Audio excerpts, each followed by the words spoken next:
Today we're showing you a 2017 Kubota BX23S tractor, loader, backhoe.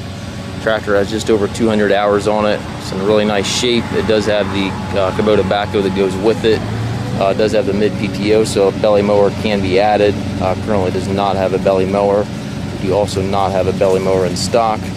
We do have the LA340 loader here that goes with the machine. Also has a skid steer hookup here for your bucket connection. Paint's in nice shape on the tractor. It's not new, but it is a nice shape yet. It's nice and bright. It's got a couple small scuffs in the hood, but overall very nice clean tractor. The bucket or the backhoe has not seen a lot of use, as you can see. If you're looking for a nice little subcompact tractor loader backhoe, this one's definitely worth a look. I'll show you the hours here. 204.9 on the current hours. We do take trades. We also do offer low rate financing for qualified customers. You can also arrange shipping anywhere here within the US. Looks like there's a powertrain warranty on this unit until 6/21 of 2024.